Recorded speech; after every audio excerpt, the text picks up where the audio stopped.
So present దేశంలో అట్టుడుగుతున్న topic ఏదైనా ఉందంటే అది కలకత్తాలో జరిగిన ఒక దుర్ఘటన.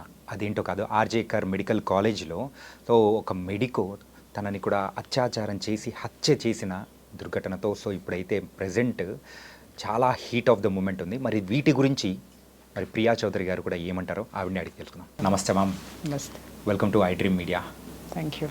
అండ్ ఇష్యూ గురించి ఎక్కువగా మాట్లాడకూడదు అని అనుకుంటున్న ప్రతి ఒక్కసారి కలకత్తా ఇన్సిడెంట్ గురించి అయితే దీని గురించి మాట్లాడాలి, ప్రజలకు మాత్రం ఖచ్చితంగా తెలిసి తీరాలనే ఉద్దేశంతోనే మిమ్మల్ని కూడా తీసుకొని వచ్చి ఇక్కడ కూర్చోబెట్టి ఈ ఇన్సిడెంట్ గురించి మాట్లాడించాలనుకుంటున్నాం మేడం. అసలు ఈ ఇన్సిడెంట్ విన్న తర్వాత అండ్ మీకు ఏమనిపించింది, దీని మీద మీ వ్యూస్ ఏంటో కూడా తెలియాలనుకుంటున్నాం. ఏమనిపించింది అనేది మీరు అడిగారు, చూసారా? ఎవరికైనా కానీ ఏమనిపిస్తుంది, ఒక దారుణము, ఒక ఘోరము చూసిన తర్వాత కడుపు రగులుతుంది. ఎవరి మీద కోపం రావాలి, ఎవరిని కోపం తెచ్చుకోవాలి? అసలు ఆ అమ్మాయికి జరిగిన ఇన్సిడెంట్ ఏంటి, అసలు ఏం జరిగింది? మీడియా మొత్తం కూడా నిజంగా ఇవాళ చాలా బాధ్యతాయుతమైనటువంటి ఆ యొక్క పనిని చేస్తుంది.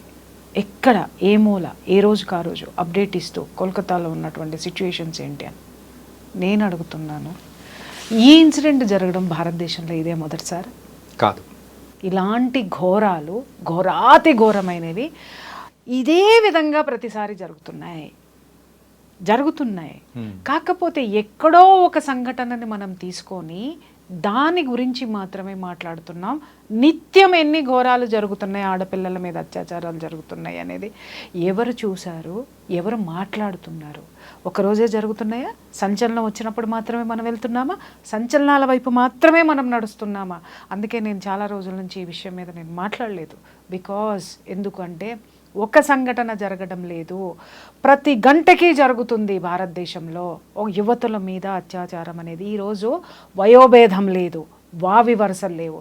ఇంత నీచమైనటువంటి ఘోరమైనటువంటి అకృత్యాలు ఎందుకు జరుగుతున్నాయి అనేది ఏ హౌస్ వైఫ్ అయినా ఆలోచించిందా? ఏ ఒక్క గవర్నమెంట్ ఎంప్లాయీ అయినా ఆలోచించాడా? ఎక్కడ రిక్షా తొక్కుకునేటటువంటి కార్మికుడు ఆలోచించాడా? కర్షకుడు ఆలోచించాడా? శ్రామికుడు ఆలోచించాడా? ఎవరు ఆలోచించారు? ఆలోచించటం లేదు. మిస్టర్, ఆలోచిస్తే ఈ అత్యాచారాలు జరగవు. మీరు అనొచ్చు, ఆలోచించినంత మాత్రాన అత్యాచారాలు ఎలా ఆగిపోతాయండి అని. ఒక్కసారి సంఘటనలోకి వెళ్ళండి. ఇవాళ అంత ఘోరమని ఎందుకు మాట్లాడుతున్నాం? ఆమె మీద జరిగినటువంటిది ఒకరా, ఇద్దరా, 10 మందా? అయ్యో ఇంకేం జరిగింది? క్రైమ్ థ్రిల్లర్ సస్పెన్స్ స్టోరీ చూసినట్టు రోజు ఇంకేమన్నా వస్తాయి. అరే నేను చెప్తున్నాను, మనం వినేటటువంటి ప్రతి ఒక్కళ్ళకి సిగ్గు శరం నాడి నరాన ఉన్నట్టయితే కనుక సిగ్గుపడాలి. ప్రతి ఆడది సిగ్గుపడాలి, ప్రతి పేరెంటు సిగ్గుపడాలి, ప్రతి ఒక్క మనిషి అనేవాడు కూడా సిగ్గుపడాలి. ఎందుకు అనంటే ఒక ఆడపిల్ల మీద అంత అసలు చెప్పలేనటువంటి దారుణం అన్నమాట, దుర్మార్గం, అతి హేయమైనటువంటి చర్య జరిగింది అనంటే ఆ శరీరంలో ఉన్నటువంటి పార్ట్, కళ్ళలో నుంచి బ్లడ్, నోట్లో నుంచి బ్లడ్, అసలు నిజంగా చేతులు వెనక్కి విరిచేసి, కాళ్ళు వెనక్కి విరిచేసి అని ఇన్ని మాట్లాడుకుంటున్నామే. కొన్ని గొంతుకలు వింటున్నాను మీడియాలో, అసలు ఇలా జరుగుతుంది అని. అరే ఆ గొంతుకల వెనక అరుపులొద్దు, ఆవేదనలోకి ఒక్కసారి తొంగి చూడండి. నేను మాట్లాడుతున్నాను అది ఆవేదనతోటే. నేను ఇన్ని రోజులు నోరెత్తలేదు. అంత పైశాచికంగా ఒక మనిషే చేశాడు. ఎవడా మనిషి? ఇవాళ మనం ఒకరోజు ఒక కానిస్టేబుల్ని బయటకు పట్టుకొని వచ్చారు, అదే వాడెవడు వాలంటరీ పోలీసింగ్ని పట్టుకొని వచ్చారు. ఆ తర్వాత 2 రోజులు గడిచిన తర్వాత ప్రిన్సిపల్ని అరెస్ట్ చేశారు. ఆ తర్వాత 2 రోజులు గడిచిన తర్వాత ఇంకెవరు వస్తారో అనే సస్పెన్స్ థ్రిల్లర్ కింద మనం చూస్తున్నాము తప్ప, నేను చెప్తున్నాను అంత క్రూరము నీచము చేసింది ఒక మనిషే కదా. 10 మంది చేయని, ఒక్కళ్ళు చేయని, ఎంతమంది అయినా సరే చేయని, హ్యూమన్ బీయింగ్ చేశాడు అక్కడ. కానీ వాడిలో హ్యుమానిటీ లేదు. చచ్చింది. ఏ చర్యల వల్ల చచ్చింది, ఎందుకంత దారుణంగా చచ్చింది అనేది ఎవ్వడెంతమంది ఆలోచించాడో అది నాకు చెప్పండి. ఎలా చేశారు అని మాట్లాడుతున్నారు. అలా చెయ్యడానికి వాళ్ళలో అంత రాక్షసత్వం రావడానికి ఏ కారణమో, ఎవ్వడు కారణం అంటే నువ్వు, నేను, మీడియా, భారతదేశంలో ఉన్నటువంటి పరిపాలనా వ్యవస్థ, రక్షణ వ్యవస్థ, పోలీసు యంత్రాంగం, ప్రతి ఒక్క వ్యవస్థ యొక్క ఫెయిల్యూర్ ఇది. ఎక్కడి నుంచి వచ్చిందంత రాక్షసత్వం ఒక మనిషిలో? ఎలా వచ్చింది? కనీసము మన తల్లి అయినా సరే, అతి దుర్మార్గుండి అయినా సరే, ఒక చెంప దెబ్బ కొట్టంగానే తల్లి మనసు కదా అమ్మో అని అనుకుంటుంది. కానీ ఆ కొడుకు చేసినటువంటి తప్పిదానికి ఆ యొక్క పశ్చాత్తాపం కోసం ఆవిడ వెయిట్ చేస్తుంది. అలాగే ఒక దుర్మార్గుండి అయినా సరే, మనం 4 దెబ్బలు కొట్టిన తర్వాత 5వ దెబ్బకి చచ్చిపోతాడని మనలో ఒక మానవత్వం అనేది వస్తుంది. కానీ చేసిన వాళ్ళల్లో కనీసం కొంచెం కూడా మిల్లీగ్రామంత మానవత్వం కూడా ఎందుకు లేదు అనంటే వాడి శరీరంలో వాడు తీసుకున్నటువంటి మత్తు పదార్థాల యొక్క ప్రభావం అది. మీకు తెలుస్తుందా? స్కూల్స్ దగ్గర నుంచి నిన్న మొన్న చూసాం సెలబ్రిటీస్ ఈవెంట్స్ వరకు కూడా డ్రగ్స్ డ్రగ్స్ డ్రగ్స్ ఎలా చూస్తున్నాము. భూతం కాదు, ఇంకా ఏదైనా ఒక పేరు పెట్టండి డిక్షనరీలో, వెతికి పెట్టండి. భూతం అంటే భూతానికి కనీసం వైద్యం ఉంది, కానీ దీనికి వైద్యం ఎక్కడ లేదు. దీని కూకటి వేళ్లతో సహా పెకిలించే ధైర్యం కానీ పెకిలించే సామర్థ్యం మన యొక్క పాలనా యంత్రాంగానికి లేదా? దీనిని పారద్రోలేటటువంటి ఆ యొక్క వ్యతిరేకత కానీ ఉద్యమం కానీ ఆ బలమైనటువంటి ఆకాంక్ష కానీ జనంలో లేదా? ప్రతి ఒక్కడు పిరికివాడిలాగా ఎందుకు బతుకుతున్నాడు? మనది ఒక బతికేనా? శ్రీశ్రీ గుర్తొస్తున్నాడు. కుక్కల వలె నక్కల వల్ల మనది ఒక బ్రతికేనా? సందులలో పందుల వలె బ్రతుకు వ్యధ, చదువు వృధా, మనమంతా గానుగులం పీనుగులం అని చెప్పేసి అని మాట్లాడాడే. ఇది వాస్తవం, నిజం నిజం నిజం. ఇదే ఎంత చదువుకున్నామో, లక్షల ప్యాకేజీలు తెచ్చుకుంటున్నామో, బాహాటంగా కార్లు చూడండి. ఇవాళ భారతదేశంలో చూస్తే మనిషి నడవడానికి ప్లేస్ లేనంత కార్ల విలాసవంతమైనటువంటి జీవితాల్లో మనం ఉన్నాం. కానీ ఇక్కడ మానవత్వం అనేది అటువంటిది కోల్పోయాం. మనిషిమి అనేటటువంటి మర మనుషులమైపోయాము. మరలతోటి మనం అంతా కూడా ఆ యొక్క దాన్ని ఏమంటారు సహచర్యం చేసుకుంటూ ఆ యొక్క దీన్ని కూడా మనలో పెట్టేసుకున్నాం. ఎవడికి ఎవడు పట్టదు. వాడు నువ్వు కారు కొనుక్కున్నావంటే నేను డబల్గా ఇంకేం కారు కొనుక్కోవాలని ఆలోచిస్తున్నావు. లేదు నువ్వు ఒక బిల్డింగ్ కొన్నావనంటే నీకంటే గొప్పగా నేను ఎలా సంపాదించాలి, ఆ సంపాదన ఎలాగైనా సంపాదించాలి. ఇక్కడ కోల్కతాలో జరిగినటువంటి విషయం కూడా ఎందుకు ఆ అమ్మాయి అంత దారుణంగా చంపేశారు చెప్పమని చెప్పండి. ప్రశ్నించడం వల్ల. ఏమని ప్రశ్నించింది? నీకు నాకు లేనటువంటి ధైర్యమో, ఎవ్వడికి లేనటువంటి ధైర్యం, ఒక మగాడికి లేని ధైర్యం, ఒక పోలీసు యంత్రాంగం అరికట్టలేనటువంటి ఆ యంత్రాంగంలో లేనటువంటి నిబద్ధత, నిజాయితీ, గుండె ధైర్యం ఒక ఆడపిల్లలో వచ్చింది. ఆ హాస్పిటల్లో జరిగేటటువంటి అకృత్యాలని క్వశ్చన్ చేసింది. ఏ అకృత్యాలు జరుగుతున్నాయి అక్కడ ఉన్నటువంటి ఆ ట్రైనీ డాక్టర్స్ తోటి అక్కడ ఒక సెక్స్ రాకెట్ నడుస్తుందని విన్నాం. మాదక ద్రవ్యాలు, మత్తు పదార్థాలు భయంకరంగా అక్కడ బిజినెస్ జరుగుతుందని విన్నాం. ఆ బిజినెస్ని ఆ అమ్మాయి ఎప్పటికప్పుడు కూడా అక్కడ జరిగేటటువంటి వాటిని క్వశ్చన్ చేసింది. ఎందుకు క్వశ్చన్ చేసింది మాస్టర్? ఎందుకు క్వశ్చన్ చేసింది? నేను మనిషిని, ఈ అకృత్యం నా చుట్టూ జరగకూడదు. నేను ఒక వైద్యం చేసేటటువంటి వైద్యురాలిని, సమాజంలో ఇలాంటివి జరగకూడదు అని సామాజిక బాధ్యత. అమ్మాయిలో ఉన్నదేంటి? సామాజిక బాధ్యత. నిజంగా చెప్తున్నాను, ఆ వైద్యురాలు కాబట్టి ఆమె ఆలోచించింది ఇది మానసిక రుగ్మతలు ఇవన్నీ కూడాను.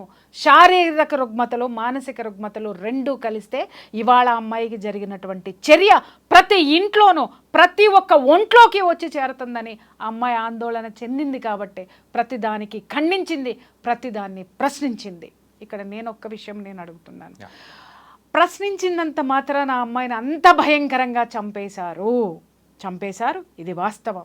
ప్రశ్నించకూడదు అని మనం ఈ రోజు నుంచి నోళ్ళు మూసేసుకుంటాం. మన పిల్లలందరికీ తల్లులు చెప్పేస్తారు, ఒరే ఏం జరిగినా నోరు మూసుకొని కూర్చో, అమ్మా నీకేం జరిగినా నువ్వు పట్టించుకో మాకు, నువ్వు కళ్ళు మూసుకొని చూస్తావు అని అంటున్నావు. తల్లి, ప్రతి తల్లి నేను చెప్తున్నా, నువ్వు పంపించేటటువంటి నీ బిడ్డని చదువుకి పంపించేటటువంటి ఇన్స్టిట్యూషన్స్ అన్నీ ఆల్మోస్ట్ ఇలాగే ఉన్నాయి. నీ బిడ్డ ప్రశ్నించకూడదు, నువ్వు ప్రశ్నించకూడదు. కానీ రేపొద్దున ఇవాళ అమ్మాయి ప్రశ్నించినందుకు జరిగిందని మనం మాట్లాడుకుంటున్నామే, రేపొద్దున పక్కన ఉన్న వాళ్ళకు కూడా ఈ జాడ్యం అంటుకుంటుంది, అలాగే ఇది వచ్చి చేరుతుంది అనేటటువంటి ఆలోచన ప్రతి తల్లికి ఎప్పుడైనా వచ్చిందా? రావాలి, వచ్చి తీరాల్సిన అవసరం ఉంది. ప్రతి ఒక్క తండ్రి, పెద్ద కాలేజీలు ఎక్కడున్నాయి, పెద్దవి ఎక్కడున్నాయి, ఎక్కడ ఇదే అదేంటి ఎంత పెద్ద డొనేషన్లు కట్టేసేసి కాలేజెస్లో జాయిన్ చేస్తున్నారు, స్కూల్స్లో జాయిన్ చేస్తున్నారు. ఎన్నో ఎపిసోడ్స్లో నేను మెత్తుకున్న స్కూల్ పిల్లల బ్యాగుల్లో మత్తు పదార్థాలు ఉంటున్నాయి, డ్రగ్స్ ఉంటున్నాయి, సిగరెట్స్ ఉంటున్నాయి, దాన్ని ఏమంటారు వీడు ఉంటుంది. ఇవన్నీ దయచేసి మీరు చెక్ చేయండి. ఇవాళ చిన్న పిల్లల బ్యాగుల్లో వస్తుంది. ఇంకొక ఘోరమైనటువంటి విషయం చెప్పమంటారా, 9th 10th క్లాసు పిల్లలు, మగ పిల్లలు అడల్టరీకి వెళ్తున్నారు. మీకు ఆ సంగతి తెలుసా? మీకు ఎవరికైనా ఎందుకు వెళ్తున్నారు అని ప్రశ్నించండి బాస్. ఎందుకు వెళ్తున్నారు అని అంటే ఇలాంటివి వాళ్ళ శరీరంలోకి వెళ్ళి వాళ్ళ హార్మోన్స్ కంట్రోల్లో ఉండడం లేదు. ఇవాళ చూడండి, నిజంగా సమాజానికి తెలియనటువంటి నిజాలు, వాస్తవాలు ప్రతి పేరెంట్ తెలుసుకొని చావండి. ఎందుకంటే మీరు సంపాదించే లక్షలు కోట్లు తీసుకెళ్ళి ఎవరికి పోస్తున్నారు? అరే మీ పిల్లల్ని మీరు పట్టించుకోలేనంతగా, పిల్లల్ని సంస్కరించుకోలేనంతగా, ఒక భావి భారత పౌరుణ్ణి తయారు చేసేటువంటి సంస్కారం లేనటువంటి సంపాదనని మనం తీసుకొని ఈరోజు చంపినటువంటి 60 మందా 10 మందా 2 3 అని అంటున్నారే, ఆ ముగ్గురులో రేపొద్దున మన కొడుకు ఉండబోతున్నాడు. ఈ దౌర్జన్యానికి గురైనటువంటి ఆ ఆడపిల్ల ఎవరైతే ఉందో, ఆడపిల్లలో మన ఆడపిల్ల ఏమన్నా ఉంటుందేమో ఒక్కసారి ఆలోచించాల్సినటువంటి అవసరం ప్రతి గుండెకి ఉంది, ప్రతి తల్లిదండ్రులకి ఉంది. ప్రతి తల్లిదండ్రులు ఆలోచించి తీరాలి. ఈ రోజు ఉద్యమాలు ఉన్నాయా ఎక్కడైనా, ఏ రాష్ట్రంలోనైనా? ఉద్యమాలను జరగనివ్వట్లేదు. ఒకప్పుడు ఎందుకు జరిగాయి మిస్టర్, ఇప్పుడు ఎందుకు జరగనివ్వడం లేదు అని అంటే, ఎవడికి తీరిక లేదు ఉద్యమాలు చేసే తీరిక, ఎవడికి పక్కవాడి గురించి పట్టించుకునే తీరిక లేదు, ఎవడికి సమాజం గురించి ఆలోచించాల్సిన అవసరమే లేదు. ఎప్పుడు వీడికి ఒక గగ్గోలెత్తుతాడో తెలుసా?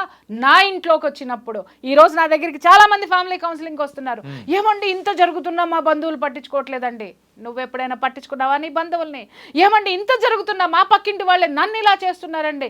సమాజంలో ఇది వేళ్ళు వండుకున్నప్పుడు ఎప్పుడైనా నువ్వు నోరు తెరిచావా? నీ దగ్గరకు వచ్చినప్పుడు మాత్రం సమాజం కావాలి, నీ దగ్గరకు వచ్చినప్పుడు మాత్రం బంధువులందరూ కావాలి. బట్ నువ్వు చేయాలనుకున్నప్పుడు సమాజం అక్కల, బంధువులు అక్కల, నీ నెక్లెస్ నీకు కావాలి, నీ కారు నీకు కావాలి, నీ విలాసాలు నీకు కావాలి, నీ స్వార్థం నీకు కావాలి, నీ కొడుకు మాత్రమే ఉండాలి, నీ కూతురు మాత్రమే ఉండాలి. సింపుల్గా చెప్పాలంటే సామాజిక బాధ్యతను మొత్తం కోల్పోయి కేవలం స్వార్థంతోనే ముందుకెళ్తున్నారు తప్ప మానవత్వం అనేది లేకుండా వెళ్ళిపోతున్నారు. 100% నేను చెప్తున్నా. మీకు చాలా మంది అడుగుతున్నారు సామాజిక బాధ్యత ఎందుకు ఉండాలని. అరే సమాజంలో నీతి ఉంటేనే నువ్వు బతుకుతావు ప్రాణాలతో. ఆ నీతిని నువ్వు ఏది పెంపొందిస్తావో, నువ్వు ఏది సమాజానికి ఇస్తున్నావో అది రేపొద్దున వచ్చి నీ ఇంట్లో కూర్చుంటుంది. నువ్వు దౌర్జన్యాన్ని ప్రోత్సహించావు, నాకెందుకులే అని మూసుకొని పిరికి బందులాగా లోపల కూర్చున్నావా? ఆ యొక్క దౌర్జన్యం పెరిగి పక్కింటి వాడికి దగ్గరకు వచ్చింది, ఊళ్ళోకి వచ్చింది, పక్క రోడ్లోకి వచ్చింది, పక్కింట్లోకి వచ్చింది, నీ ఇంట్లోకి వస్తుంది. నెక్స్ట్ నువ్వే టార్గెట్.